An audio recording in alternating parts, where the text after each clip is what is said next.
Alrighty, so we're going to look at biopsychology, and this is covered in Chapter 3, so hopefully you're staying along with the reading and everything else.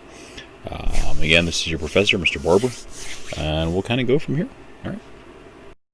So something feels wrong. Again, if you look here, you have the element of the mind and the body. One of the biggest things you're looking at is the element of how both are intertwined. You have the element of something feels wrong. Quick, scroll endlessly through social media. Shouldn't you just allow me to feel it? Nope. Because one of the biggest things is when you have high levels of anxiety, what happens? It's brought about almost through a calming effect, but also it creates additional anxiety, and all these different things are all intertwined. And if we are to separate one, it will impact the other, and vice versa. So biopsychology, again, it's the exploration. You're looking at the biological mechanisms that underlie behavior. You're looking at genetics, you're looking at the structure and function of the nervous system, how the nervous system interacts with the endocrine system. Again, one of the biggest things is you realize the aspect of the intertwined nature of our body and our brain, which then impacts our mind. So again, you also have, on the bottom, you have 3 different images. The one to the far left is the PET scan. So in other words, the positron emission tomography. So again, you have individuals that are always talking about, I got a PET scan. And then you also have the other, which is the CT scan, computed tomography. And then you have the third, farthest to the right, the fMRI, which is the functional magnetic resonance imaging. Again, one of the things you're always looking at is how does the brain initially light up when various stimuli interact with it. So again, that's one of the things you're always looking at. You're looking at the impacts. You're looking at initially the aspect of the brain interlaced with the body itself. So human genetics. One of the uniquenesses is when we study human genetics, we're looking at the basic understructure, the basic undercurrent of initially how our bodies initially interact with various illnesses, various diseases, and also when you look at the aspect of disorders, you're looking at those features as well. You're looking at, you have individuals who are always asking the question, is there a depression gene? Is there an anxiety gene? Is there, all these different genes that initially are intertwined within our body and our biological makeup and our genetic makeup, to the point where when we're going through different stressors, initially do they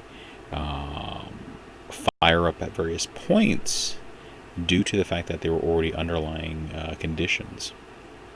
So again, are there genetic components to psychological disorders? How are genetic diseases passed through family lines? Again, that's one of the things you're always looking at. You're looking at the aspect of, if mom or dad had depression, is that going to be something that I'm going to have to struggle with? Or am I also coming from the element of a self-fulfilling prophecy, where I'm simply looking at it thinking, I have such an undercurrent understanding of it that I feel like, it is going to happen regardless of whether or not I have any say to it. Again, those are also the other factors that you kind of have to take into consideration as well. So the theory of evolution. Bear in mind, it is a theory.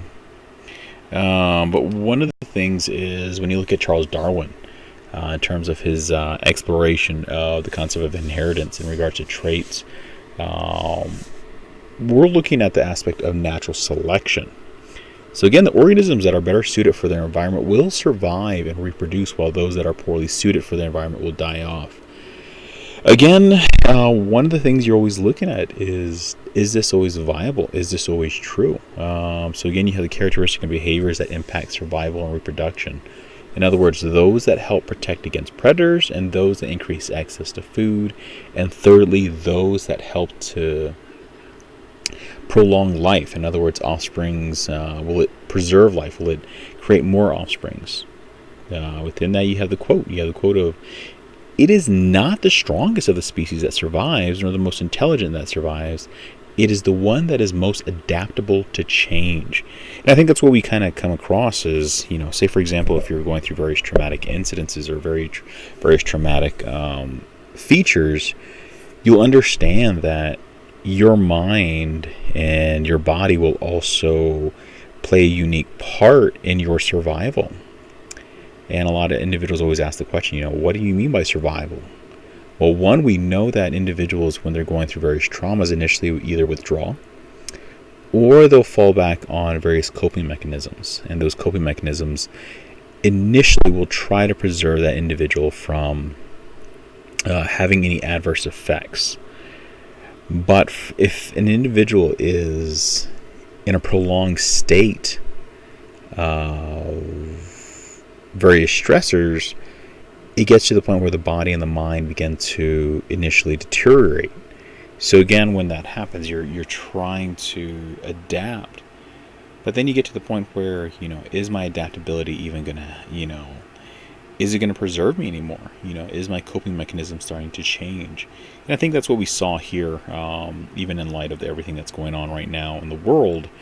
You see that our coping mechanisms are kind of playing into it. You have individuals who have never experienced anything like this, and now that it's happening throughout the world, a lot of individuals, in terms of their coping mechanisms, primarily they're failing.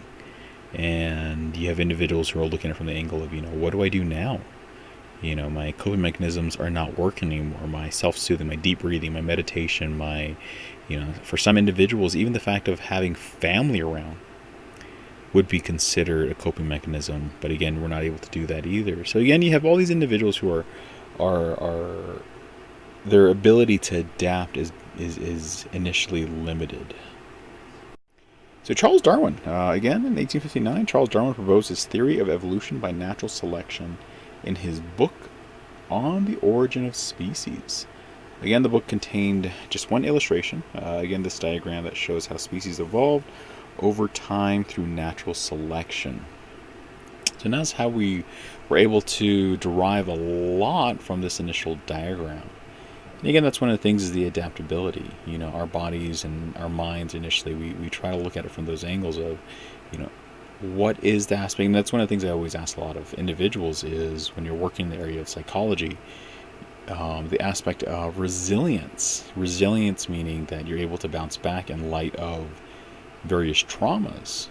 And so if that's the case, then you have individuals who are able to adapt to the situation at hand.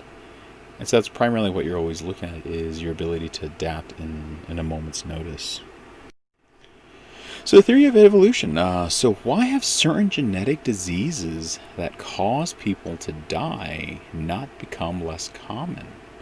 Again, the example is sickle cell anemia. Again, it's a genetic condition in which red blood cells take on a crescent-like shape, affecting their functionality.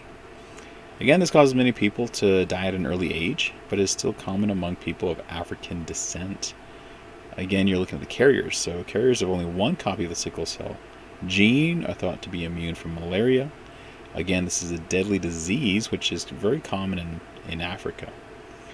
But again, in this example, carrying the gene makes a person better suited for their environment.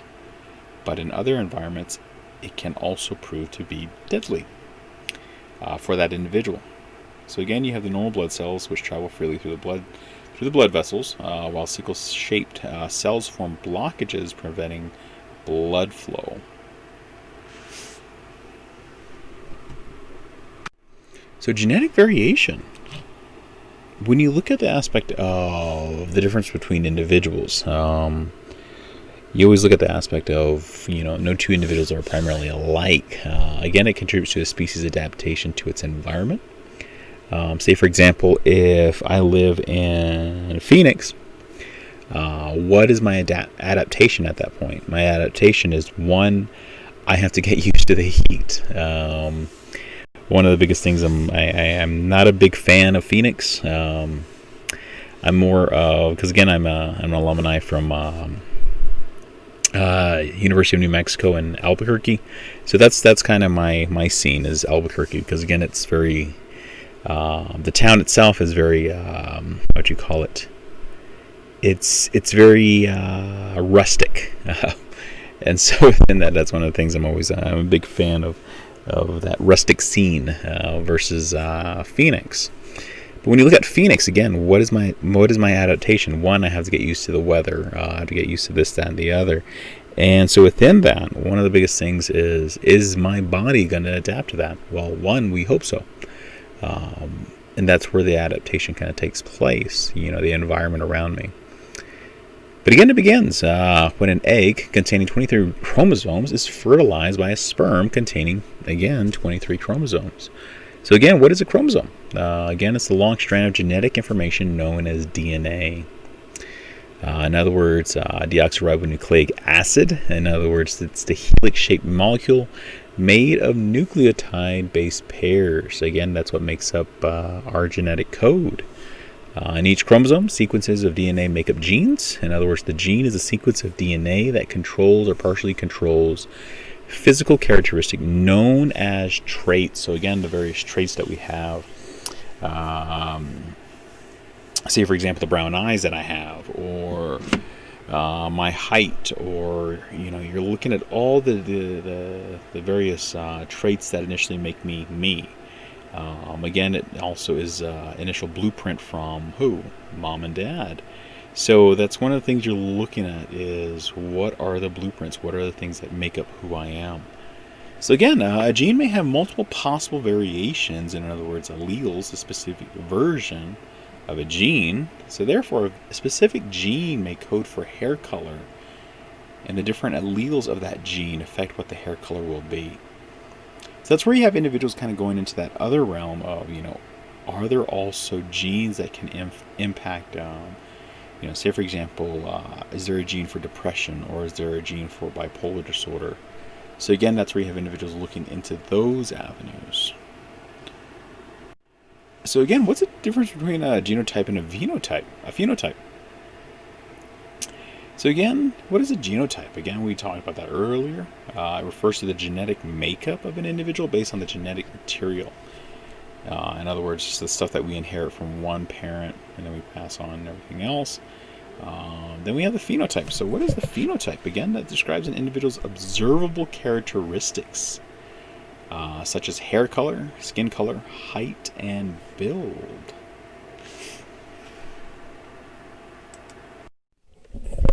Alrighty, so here you have the phenotype. So again, you look at the word pheno, you're simply meaning observation, or rather observe, and comes from the same root as the word phenomenon. And so it's an observable type of an organism, and it can refer to anything from a common trait such as height or hair color to as the initial elements of a present or absence of a given disease. So within that, frequently phenotypes are related and used. In other words, the term is used to relate a difference in DNA sequence among individuals with a difference in trait, be it height, hair color, or disease, or what have you. Again, this is taken from Christopher Alston, and this is through the National Human Genome Research Institute. Again, there's usually not a one-to-one correlation between a genotype and a phenotype. There are almost always environmental influences, such as what one eats, how much one exercises, how much one smokes. All of those are environmental influences which will affect the phenotype as well. So primarily you're looking at diet, you're looking at all those aspects. Say for example, if you live in a rural location, even on the Navajo Nation, we have individuals who still go back to farming. Even right now, I think this past spring, and also you had a lot of individuals who were going back to the older teachings of cultivation of the land and everything else, just due to the fact of everything that was going on in the world. You had a lot of individuals kind of going back to those roots. So again, those are various stressors, external factors that kind of play into it. You have young individuals who are growing up in this type of environment that we're now living in right now, where you have individuals kind of, young individuals that are kind of learning from the various environmental influences and changing their outlook so as to adapt. So dominant versus recessive alleles. So again, the majority of inheritable traits are controlled by by more than just one gene, and in such cases they're known as polygenic traits. Some traits are controlled by one gene. Again, alleles can be dominant or recessive. In the example below, A is the dominant allele for color, flower color purple, and small a is the recessive allele for flower color white. Again, I'll kind of break it down even as I'm going along. There'll be another slide that kind of breaks it down even more. So again, let's see. The phenotype of a recessive allele will only be physically expressed if the person is homozygous for that allele. Wow, I literally just, my mind went blank. So then, meaning they inherited a recessive allele from both parents. In other words, small a and small a. So you have heterozygous consisting of two different alleles. In other words, big A, small a. Or you have homozygous consisting of two identical alleles. Big A and small a, both initially consisting of both identical alleles. So each gene has a locus, in other words, a specific position on a pair of homologous chromosomes. So here is the homozygous alleles. So you have wrinkled and wrinkled. So an allele is an alternative form of a gene. Each parent donates one allele for every gene. In other words, for shape, there is a wrinkle allele and a round allele. They receive one allele from each parent. So here you have it again. Homozygous alleles are identical to each other, as noted prior. And then you have the heterozygous alleles are different from each other. So wrinkled and round and wrinkled and wrinkled.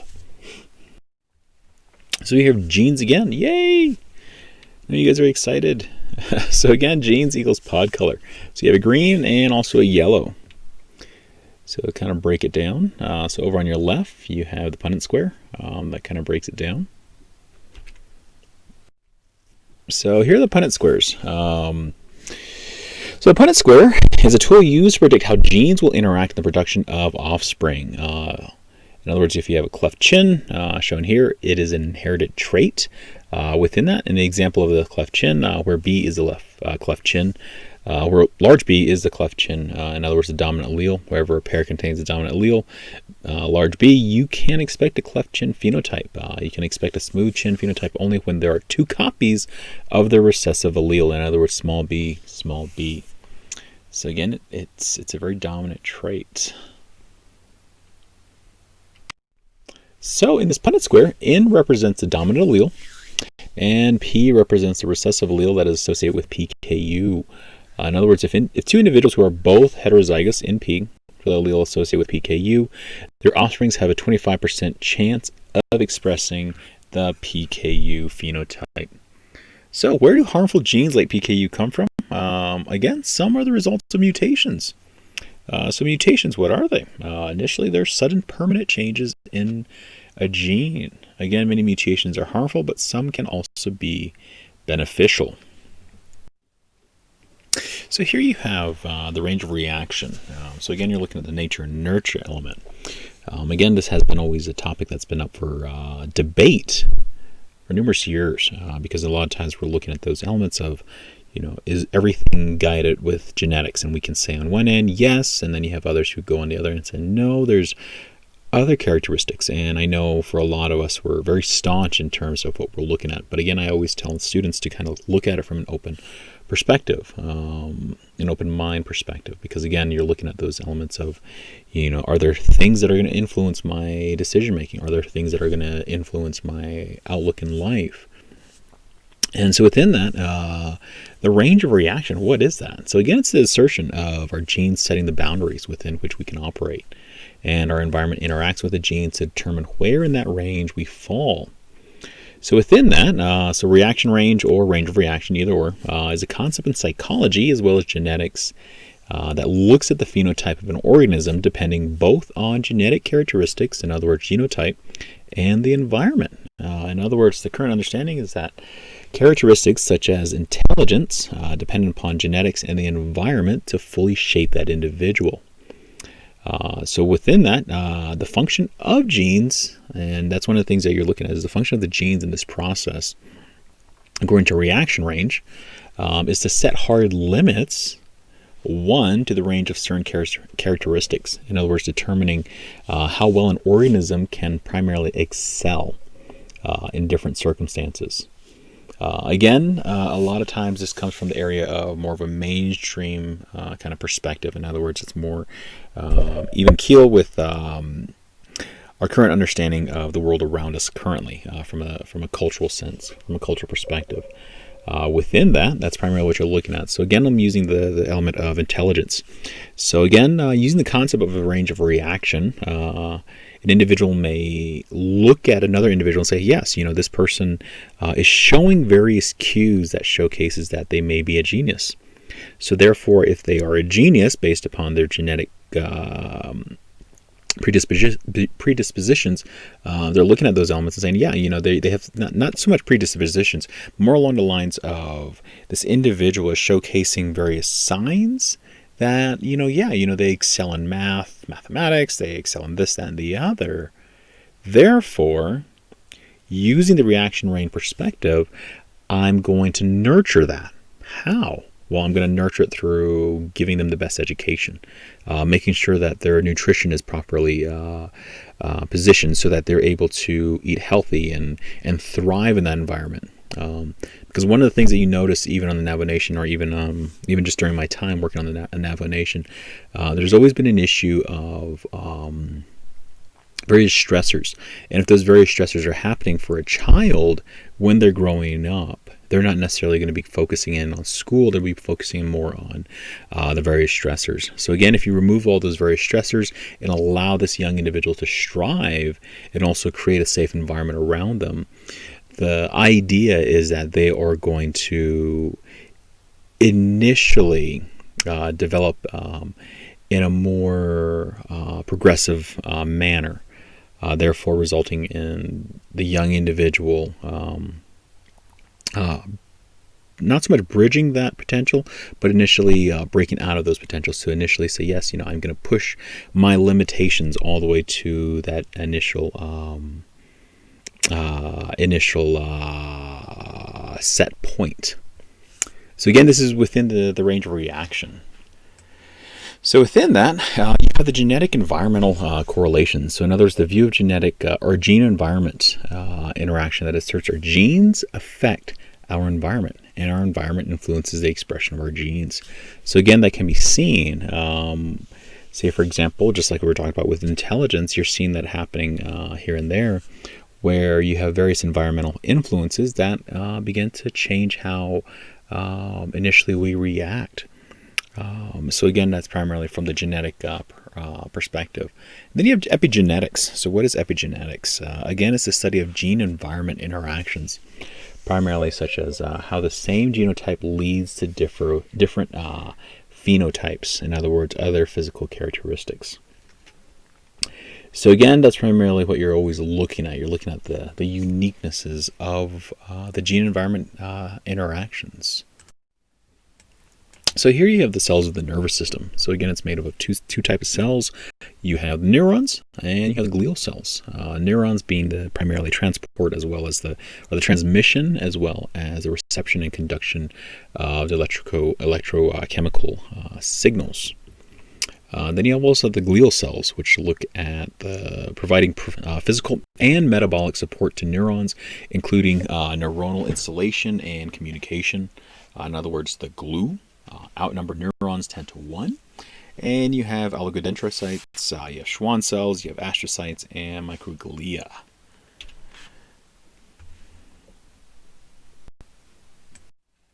So here you have the neuron structure.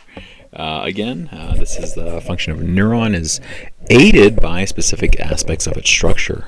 In other words, its semipermeable membrane allows smaller molecules or molecules without an electrical charge to pass through, while stopping larger or highly charged molecules. So again, the incoming electrical signals from other neurons are received by the dendrites, which they then send the signals down the axon. Primarily looking at the axons. So the axons are covered in a myelin sheath made up of fatty substances that insulate axons and allow the signal to travel down the axon quicker. So there you have a breakdown. You have the cell membrane, you have the dendrites, you have the cell body, in other words, the soma, and you have the axon. It's right there, and you also have the myelin sheath. So the myelin sheath, again, is primarily that. It's a sheath of fatty substances, a fatty substance that initially insulates. So at the end of the axons are the terminal buttons, which contain synaptic vessels. And then primarily this is the storage sites for chemical messengers called neurotransmitters. So this is the part where you're going to be sending a lot of information very quickly all throughout that to initially send signals across the board in your initial neuronal structures. So here you have reception. So what does reception mean? In other words, do I have to dress up? One of the things you're looking at is reception. So reception, what does that mean? Again, it's the process of detecting a stimulus by neurons or sensory receptors that are present in sensory organisms. In other words, our skin, our eyes, our ears, even our noses, we tend to detect things. We tend to receive things. So we detect things as we're going along. You know, if it's an odor that is impactful to us, our senses may be overwhelmed. Say, for example, when we're going through, when we're asleep, all of a sudden our senses suddenly go haywire. When suddenly we smell the odor of smoke, therefore it causes us to react, and therefore we'll initially get up and everything else. And the transmission. So again, the transmission is the process of sending signals to and fro from a neuron to another neuron, or from neurons to muscles or glands. So when we send it, we notice it, we then move, and it impacts our muscles. So therefore we're like, all right, I need to get up, I need to move out of here. And then integration. Integration involves sorting and interpreting incoming sensory information, determining the appropriate response. So say, for example, if it's smoke and I'm like, well, no, I live in a hogan, therefore the smoke is normal because, maybe the fire's going out, so therefore but maybe it's a little more overwhelming because, I'm suddenly seeing light, and the light suddenly signals to me that maybe something is on fire, and, and everything kind of just goes from there. Or initially, your mind tends to already sense all these things, your body and everything else, and based upon the various senses. And then you have the action of the response. So the actual response is stimulus by muscles or glands. So again, this kind of goes into that nutshell of everything that's kind of happening within your neuronal structures. So again, you have a little breakdown at the bottom.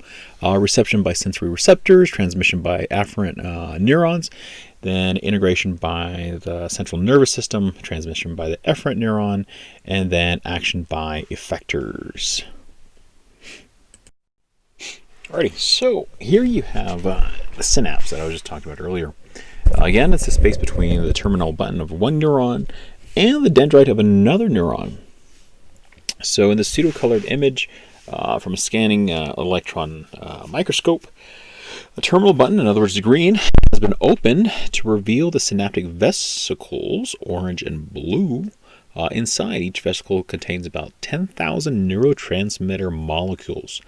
So if you also look at the small image on the lower right, you'll see the firing off of here and there. Again, it's one of those uniquenesses where it's happening so fast.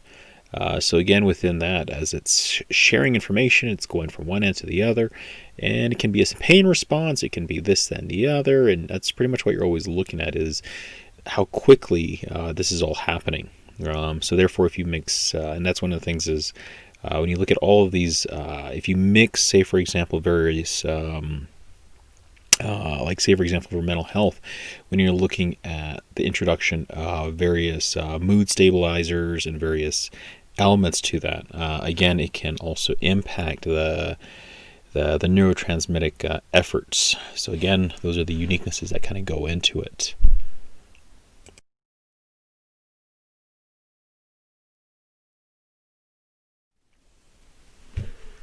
So here you have at-rest potential. Na, in other words, sodium, in other words, the blue pentagons is more highly concentrated outside the cells, and the extracellular fluid shown in blue. So again, you have the little blue area, which is over to the left if you look on the picture. So again, K plus, so again is potassium. In other words, the purple squares. So it's more highly concentrated near the membrane in the cytoplasm or the intracellular fluid. So again, that's over to the right. So again, the net charge is negative, and to the right or to the left is the net charge is positive. So again, other molecules such as chloride ions, in other words, the yellow circles, and negatively charged proteins, in other words, the brown circles, which is over to the right. help contribute to a positive net charge in the extracellular fluid and a negative net charge in the intracellular fluid. So here you have the neurotransmitters from nearby neurons attached to the receptors on dendrites. So within that, you have the depolarization. In other words, the membrane potential becomes less negative, making the neuron more likely to fire, therefore creating the excitation. Then you have the hyperpolarization. The membrane potential becomes more negative, making the neuron less likely to fire, creating an inhibition. So number 2, if the level of charge reaches the threshold of excitation, an action potential will take place, or will occur. The ion channels open, causing sodium to rush into the cell and the inside to momentarily become more positive. Therefore, the threshold of excitation, level of charge of the membrane that causes the neuron to become active. So then you also have the action potential. So there you have the threshold level, which is indicated right there over to your right, upper right. And then the action potential is an electrical signal. Within that, the action potentials act on an all or none principle. So the incoming signal is either sufficient to reach threshold of excitation or it is not. So again, you have those elements kind of take place right here. So you have the picture before, but you also have this one here. So this is the resting potential. Then it shoots up to the threshold of excitation. Then you have the peak action potential, repolarization, hyperpolarization happening there. So again, during the action potential, the electrical charge across the membrane changes dramatically. You'll see a firing kind of happening and taking place.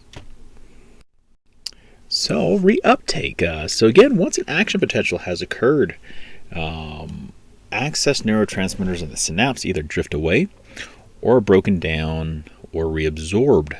So again, the reuptake involves moving a neurotransmitter from the synapse back into the axon terminal from which it was released. So you kind of have a breakdown right there, kind of a more closer, a close-up. So you have the reuptake kind of happening, and then you also have the neurotransmission taking place, fitting into the various slots and everything else. So neurotransmitters. So again, this is the chemical messengers of the nervous system. So again, different neurons release different types of neurotransmitters that have many different functions. So from a biological perspective, this is the view that psychological disorders like depression and schizophrenia are associated with imbalances in one or more neurotransmitter systems. So again, the biological perspective kind of comes from a medical model. So the medical model kind of pretty much indicates that everything is more associated with the body, everything is associated with the genetic makeup. So within that, they're looking at depression and schizophrenia along those lines. Acetylcholine, in other words, the muscle action and memory. You have beta endorphins, which are the pain and pleasure aspect. And then you have dopamine, in other words, mood, sleep, and learning. So all these are neurotransmitters.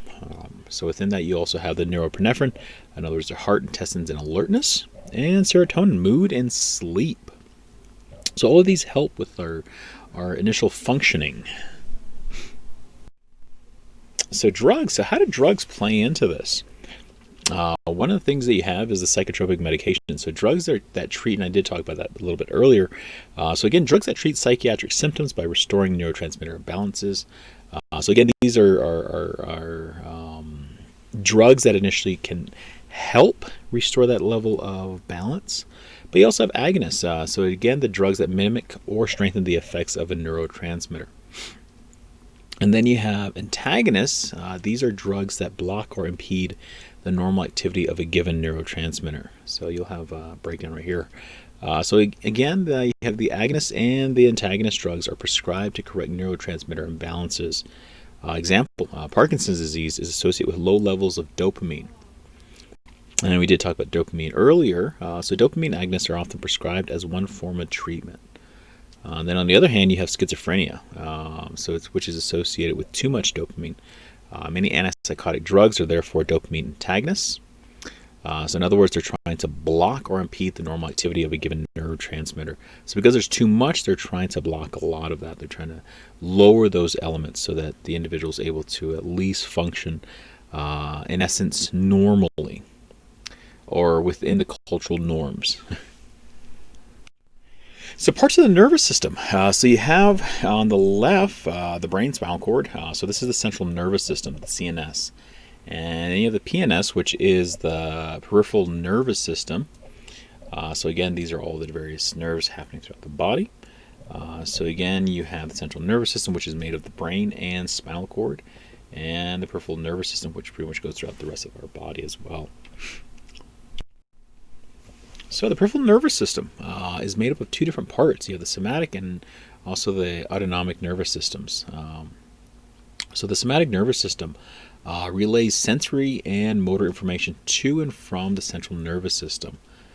Within that, you also have, in addition to that, you also have the autonomic nervous system, which controls our internal organs. So if you notice that our body primarily doesn't necessarily have to, initially, we don't have to tell our body to, you don't have to tell your heart to initially keep beating and everything else. So again, that's kind of the breakdown of that. Then you have the sympathetic nervous system, which involves the stress-related activities and functions. In other words, it allows us to prepare for the fight, flight, or freeze mode. So again, the fight or flight response, again, initially happens through the activation of the sympathetic division of the autonomic nervous system, allowing access to energy reserves and heightened sensory capacity so that we might fight off a given threat or run away to safety. But in addition to that, one of the uniqueness is a lot of times when we talk about the fight or flight response, we also have the freeze element. And this is where a lot of times the sympathetic and the parasympathetic nervous system primarily clash with one another. So the parasympathetic nervous system is associated with routine day-to-day operations. Again, this is the rest and restore response, relaxes the body after the fight or flight. But again, you're hoping that the sympathetic and parasympathetic nervous system complement each other to maintain a level of homeostasis. In other words, homeostasis meaning equilibrium, therefore a balance. Initially, your body a lot of times will go back to that state of homeostasis, a homeostatic environment, so as to preserve energy and also not to be overwhelmed. But sometimes due to trauma, a person's initial response system sometimes becomes very hypervigilant. So therefore you have this consistent fight or flight response, which can be very dangerous, both internally and also externally. Internally meaning that initially your heart rate is kind of at a high rate. In addition to that, externally, you're initially becoming very startled by the smallest things and everything else. And again, that's where we have those various clashes kind of taking place. And within that, we try to urge individuals to go to therapy or to counseling to try to help them overcome these various traumatic incidences. In other words, to create a level of homeostasis within the body. So here's a subdivision of the nervous system. So you have the nervous system, you have the central nervous system, brain and spinal cord. You have the peripheral nervous system, in other words, nerves to and from the central nervous system. You have the somatic and autonomic. Somatic meaning the touch, hearing, etc. Again, these primarily look at the muscles that move the body. And then you have the autonomic, which is the internal senses for the gut. In other words, the smooth muscles in the gut. This is where we have our digestive system. We also have our heart system, or our heart, which initially continues to keep functioning. And all of these things are primarily just functioning automatically. We're not necessarily having to tell our body to, initially function. We don't have to necessarily tell our hearts to keep beating. We don't tell our stomachs to keep growling so that we're able to churn food and everything else. But then you have the sympathetic, which is the emergency response. Then you have the parasympathetic, which is primarily the housekeeping. So this is kind of a more easier breakdown. So here you have the autonomic nervous system. In other words, the parasympathetic nervous system, which looks at the area of constricting the pupils, stimulating the salivation, slows heart rate, constricts the bronchi, stimulates digestion, as well as causes the bladder to contract. And on the flip side, you have the sympathetic nervous system, which dilates the pupil, inhibits salivation, increases heart rate, dilates bronchi, inhibits digestion, and inhibits contraction of the bladder. So here's the brain. Here's how the brain is. So the brain is comprised of billions of interconnected neurons and glia. So it's bilateral. In other words, two-sided. If you look at the brain, if you put your hand into a fist and put them both together, both hands, then that'll be roughly the size of your brain that's sitting inside your head. Again, it can be separated into distinct lobes, but all areas interact with one another. Within that, the spinal cord, again, that's one of the things that we're always looking at. We're looking at delivering the messages to and from the brain. Again, it has its own system of reflexes. The top merges with the brain stem, and the bottom ends just below the ribs. So if you go back, you'll find the image kind of there. Functionally, it's primarily organized into 30 segments, each connected to a specific part of the body through the parasympathetic nervous system. So again, the sensory nerves brings messages in and up to the brain. Motor nerves send messages out to the muscles and organs. So again, you're looking at the sensory nerves bring messages in and up to the brain. Motor nerves send messages out to the muscles and to the organs. So again, in moments of survival, that survival mode where you have the fight or flight element happening, your automatic reflexes allow motor commands to be initiated without sending signals from sensory nerves to the brain first, allowing for a very quick reaction. So if you notice that, the motor commands. So again, that's where you're sending the motor nerves, sending messages to the muscles and to the organs. A lot of time that's where you have individuals, say for example, when they're suddenly very frightened, suddenly they need to go to the bathroom. Again, that's one of the things is our body kind of just signals that to. One of the things it always looks at is we're trying to release things from our body, so it allows us to react quicker. So it allows us to dump whatever excess waste is there, so that we're able to lighten our load, so that we're able to get away from that situation. So again, you have individuals that kind of come from different elements from that. But again, that's one of the things is our bodies will simply react in that very survivalistic feature. So now, here is the brain. I think this is where you guys are all wanting to look at now. So again, the surface of the brain, known as the cerebral cortex, is covered with bumps and folds called the gyri. So again, the small grooves called the sulci, and large grooves called fissures, such as the longitudinal fissure that divides the brain into the left and right hemisphere. So you see that whole breaking element right in the middle. That's the longitudinal fissure. So the lateralization, again, is the concept that each hemisphere of the brain is associated with specialized functions. Again, the left hemisphere controls the right side of the body and vice versa. So in other words, if you have an impact to the left side, it'll impact the right side of your body and vice versa. So again, here you have it. Primarily, here's the front view. Cut down the... here's the right view.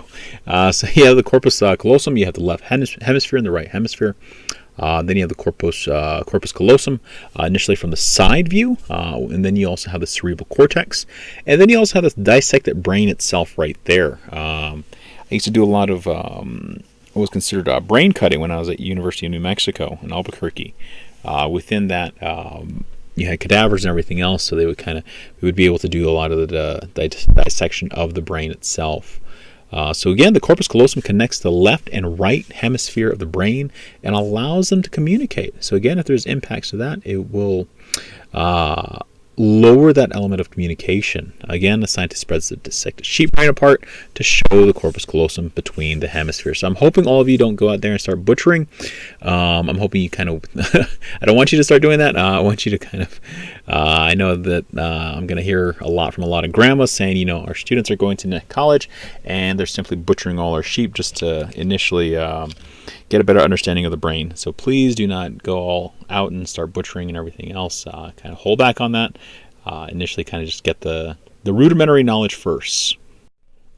So the forebrain, midbrain, and the hindbrain. So again, you have the midbrain, you have the forebrain, then you have the hindbrain. The brain and its parts can be divided into three main categories as noted.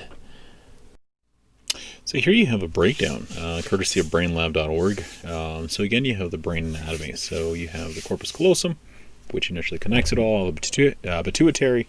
Then you also have the brain stems. So you have the midbrain, pons, and the medulla. And you also have the spinal cord, you have the cerebellum. you have the inferior colliculi, the superior colliculus, and the pineal gland, or the pineal gland. I call it the pineal gland, but it's actually pineal. Your thalamus, as well as your hypothalamus, as well as the cingulate gyrus. So again, that's the major parts of the brain. And within that, and I'll go through the whole kind of breakdown of each important and functioning within that. Then you also have the structures of the brain. So you have the forebrain, midbrain, and the hindbrain. So again, it'll kind of break it up into what is the brain itself. Within that, moving forward, we have the forebrain structures. The forebrain is the largest part of the brain. Again, it contains the cerebral cortex, in other words, the higher level processes. Higher level meaning that your higher level of reasoning and stuff like that. Then you also have the thalamus, which is a sensory relay. The hypothalamus, which is involved in the area of homeostasis. The pituitary gland, in other words, the master gland of the endocrine system. And then you have the limbic system, the emotion and memory circuits. So here you have the cerebral cortex. One is the surface of the brain, but one of the things you can kind of look at is it's primarily the outermost and top layer of the brain. Again, it can be broken up into four areas.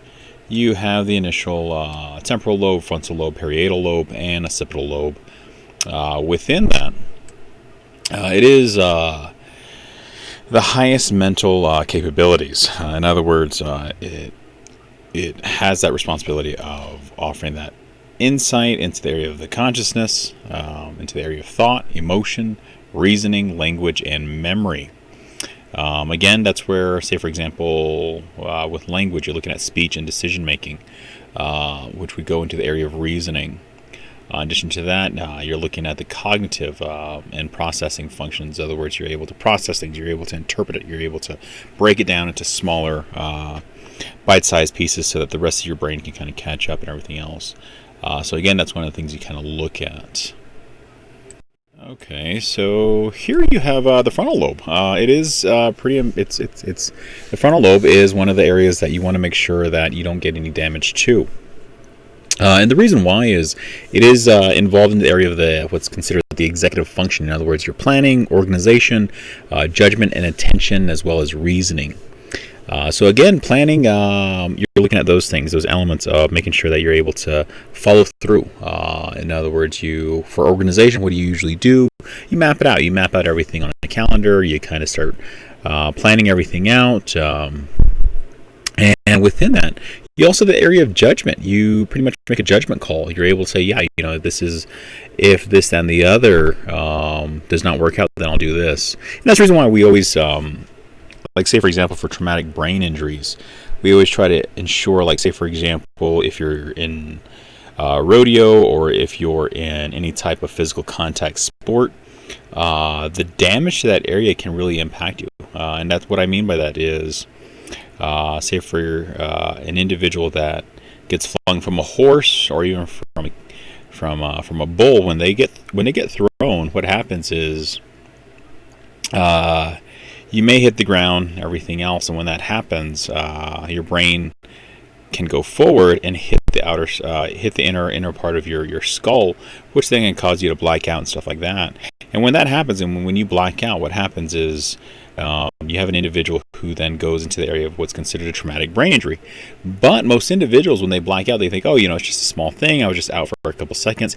Anytime you black out, that can be a form of an injury. So that's the reason why we really try to urge individuals to wear helmets. And I think that's where the rodeo now has, they're utilizing a lot of those helmet pieces and everything else. And then also in physical contact sports. And that's the reason why even individuals, say for example, if they're playing volleyball or even soccer, they'll use the frontal part of their heads to hit the ball or bounce the ball back when they're dribbling and everything else. And when that happens, what happens is that can have another impact on your brain. Again, when do most people, what age group is usually playing a lot of these sports? A lot of them are younger individuals. And so again, their brain is still developing. And when they have those impacts, it'll impact their level of reasoning, it'll impact their level of functionality and everything else. And then it also has that motor control. in terms of how you move your body, everything else. And it also looks at the area of emotions and even the area of language in terms of interpreting language as well. So again, the motor cortex, strip of cortex involved in planning and coordinating movement. A lot of times, say for example, if you work out a lot, I'm a big believer in working out. So within that, when you're doing that, you have muscle memory and everything else. But again, where does that come from? Again, it comes from the brain telling you, yeah, I need to do this, this, and that. And within that, I am going to move forward. I'm going to have an initial plan. I'm going to walk forward. I'm going to pick up a weight. I'm going to do this, that, and the other. Then you have the prefrontal cortex, which is responsible for higher level cognitive functioning. In other words, you're able to break things down, your emotionalities, your feelings, and you're able to have a higher level of reasoning. Then you have the Broca's area. So again, it's the region in the left hemisphere that is essential for language production. Again, if there is damage to the Broca's area, it leads to difficulties producing language. So here you have the damage to the frontal lobe. And this is Phineas Gage, not to be confused with Phineas and Ferb. Phineas Gage was a real person. Again, this is how it goes, is he was working as a railroad foreman. An accident caused an iron rod to penetrate through Gage's skull and frontal lobe. So in the next slide, you'll see that. After the accident, people noticed changes in his personality. Before the accident, well-mannered and soft-spoken. After the accident, suddenly started behaving differently, odd and inappropriate ways. These changes were consistent with loss of impulse control. In other words, it's a function of the frontal lobe. So again, that's where that organization and even judgment was initially, and even reasoning kind of went out the window. So here you have Phineas Gage holds the iron rod that penetrated his skull. And again, this was back in 1848. But again, it did have an impact. Regardless of age and everything else, there was that impact. It did go through the frontal area of his skull. Gage's prefrontal cortex was severely damaged in the left hemisphere. The rod entered Gage's face on the left side, passing behind his eye and exited through the top of his skull. Again, it landed at about 80 feet away. So again, it's one of those things where it was pretty impactful. It did change the mannerism and everything else of this individual. And that's the reason why we talk about that. We talk about individuals who have damage to the Broca's area, or not to the Broca's area, but to the prefrontal cortex. We want to make sure that there is no major damage to that area. Say, for example, even for the area of domestic violence. When I teach on the area of domestic violence, that's one of the things we always look at is the impacts. If they have been even punched or hit or even hit with an object, we always want to make sure that they get examined, not only just at the hospital, but even if they can, to get examined by a specialist in the area of the neurobiology, and also just to the traumatic brain injury. We want to make sure that the local physician is not missing anything.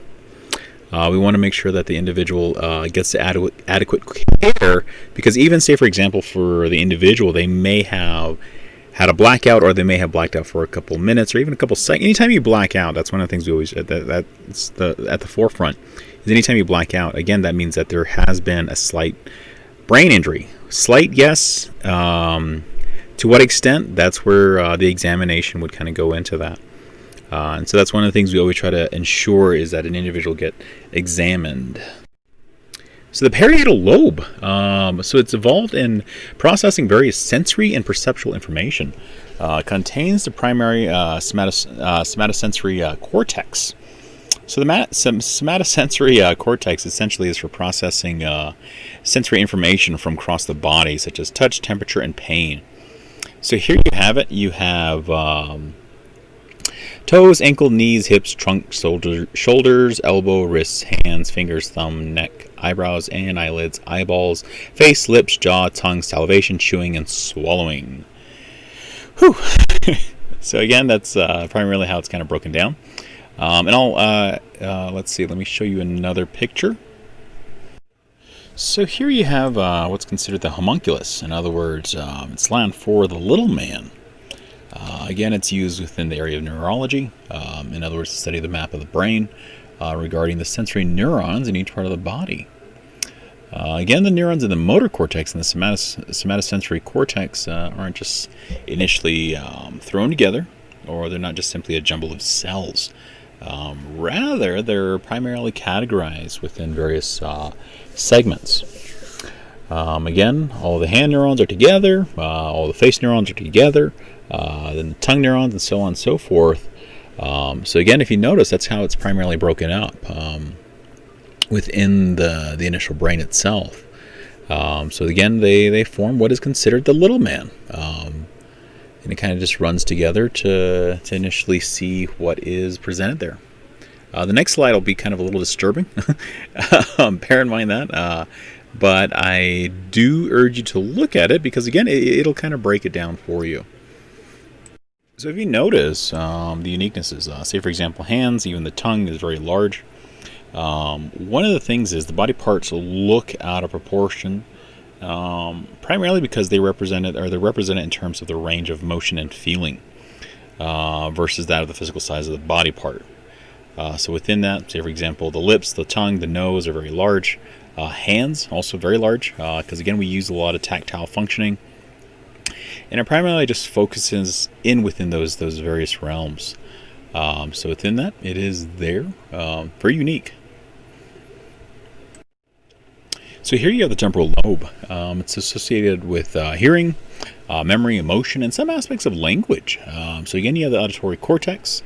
But again, this when you look at the auditory cortex, you're primarily looking at the area of sound and being able to interpret what is there, what you're hearing in terms of information. If somebody's telling you something, you break that down. Then you have also the Wernicke's area. Again, it is spelled with a W, but you pronounce it as Wernicke. So again, that's the Wernicke's area. It's important for speech comprehension. So again, damage to Wernicke's area results in difficulty understanding language. Again, you have individuals. That's the reason why when we work with when I work as a behavioral intervention counselor and stuff like that, we're looking at those things. If you're working in the area of special education, you want to make sure there's no damage to those areas, especially for children. This can go into the area of, say, for example, even having speech impediments.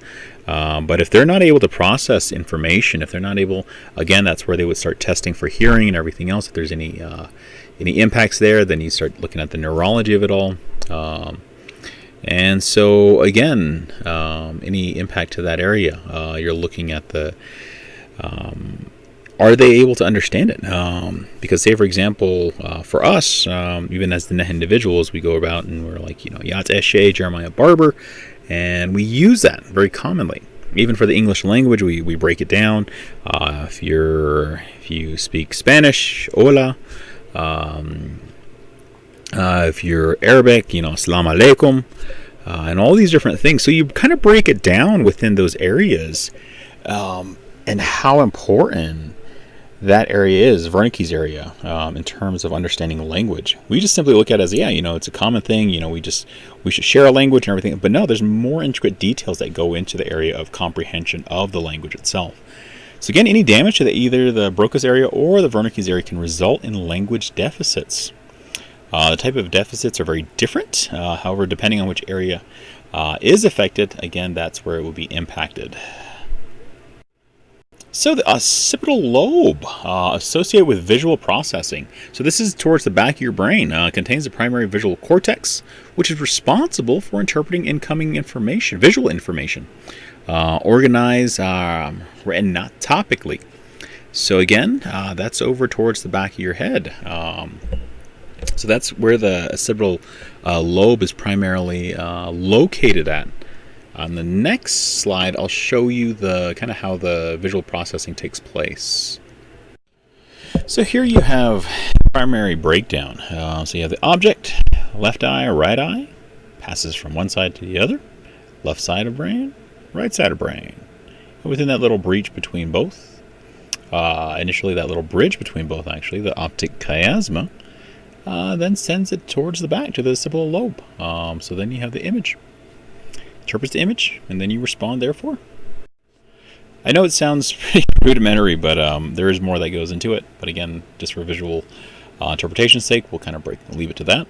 So again, you have the thalamus. The thalamus serves as the relay center of the brain, where most senses, excluding the smells, are rooted before being directed to other areas of the brain for processing. So there you have the thalamus. So the limbic system, again, is involved in mediating emotional response and memory. Again, it is made up a number of different structures, some of the most important ones being the amygdala.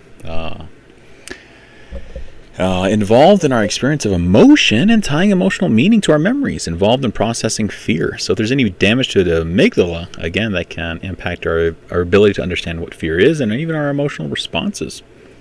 The hippocampus is there, structure associated with learning and memory, in particular spatial memory. And then you have the hypothalamus, which is what is needed to regulate homeostatic processes, including body temperature, appetite, and blood pressure. So again, if there's any impact to that as well, say for example, even blood pressure being out of sync, body temperature being out of sync, as well as even appetite, you'd be able to link it to the hypothalamus. And this is where, say for example, if they have any brain lesions or if they have any type of tumors, this is where they would start looking at as well. That's where they would start doing various scans. So here you have the midbrain. So again, it's you have the reticular formation, you have the substantia nigra, you have the ventral tegmental area. So the reticular formation is primarily important in regulating the sleep-wake cycle, as well as arousal, alertness, and motor activity.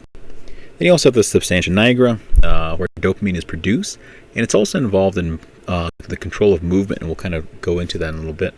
So the ventral tegmental area, the VTA, where dopamine is produced, is also associated with mood, reward, and addiction. So just like I was saying before, the involvement in control of movement. So if you look here, you have Michael J. Fox, who initially has Parkinson's disease. So again, how does that come about? Primarily, it's a degeneration of the substantia nigra and the VTA. So if you notice the movements of Michael J. Fox, Michael J. Fox being an actor from back in the day. So if you ever watched Back to the Future, so for me, I'm a big fan of time travel and everything of that in that regard. So within that, it's kind of one of those staples in my repertoire of movies and everything else. But within that, one of the things is you'll see his movement. You'll see him move. Then no markers of any disease. But you fast forward to today, and you'll see those various elements in regard to the movement. So the hindbrain. So here you have the medulla. Controls automated responses like breathing, blood pressure, and heart rate. So if there's an impact to that, it will impact even your heart rate. Then you have the pons, which is connects the brain and the spinal cord, involved in regulating brain activity during sleep. And that's the reason why we always try to make sure that individuals do not sever their spinal cord, because again, that can impact brain activity. In addition to that, cerebellum controls our balance, coordination, movement, and motor skills. And again, it is thought to be important in processing some types of memory. So within that, these three structures combined primarily make up the brain stem. So you have visualization right there, or you have a visual right here. My mind is literally going blank right now. So you have this here. You have the image there. So moving forward. So brain imaging. So you have different techniques involving radiation. You have some involving magnetic fields, and you have the electrical activity. So you have CT scans, PET scans. Again, these are involved with radiation. Techniques involved in magnetic fields. You have MRIs and fMRIs. And they have techniques involved in electrical activity. So you have the EEG. So here you have a CT scan. So again, CT scans can be used to showcase brain tumors. So you have an image on the A, is a healthy brain. Image B, you'll notice that there's a tumor. So primarily those are the various uniquenesses of a CT scan. So here's the PET scan. So this is the positron emission tomography. Involves injecting individuals with a mildly radioactive substance and monitoring changes in blood flow to different regions of the brain. It's helpful for showing activity in different parts of the brain. So we're talking about activity, brain activity. Again, this would be a good scan to initially see if there's any blockages, stuff like that, to see if there's anything that has changed in terms of the individual. And you have MRI and fMRI. So these are the magnetic resonance imaging as well as the functional magnetic resonance imaging. The first the MRI is used to produce a picture of the tissue being imaged, and the fMRI show changes in metabolic activity over time. So the image is of an fMRI scan.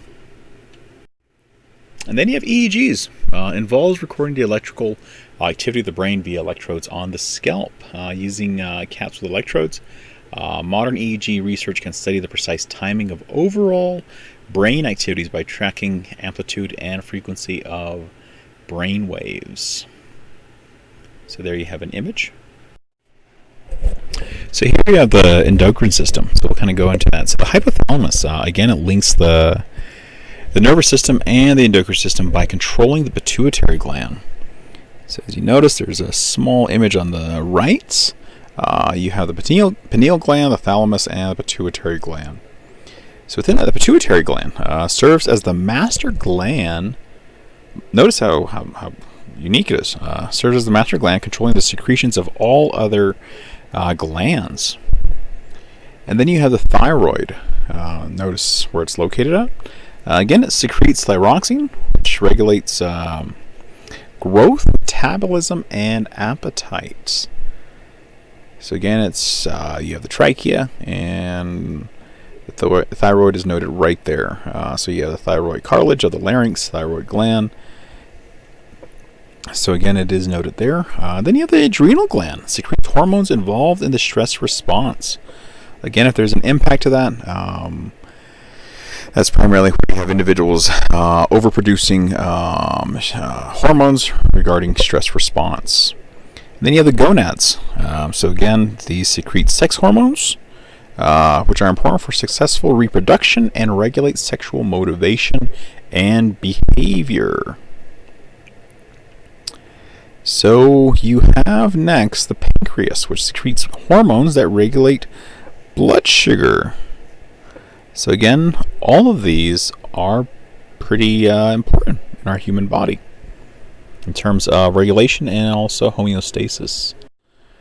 So now, we'll be moving on to Chapter 4. So Chapter 4 kind of covers some more things. So again, this is Chapter 3. If you have any questions, feel free to email me or ask away. So again, one of the things is hopefully you enjoyed this series on Chapter 3. So until next time, until we meet again, be awesome, be amazing, change the world.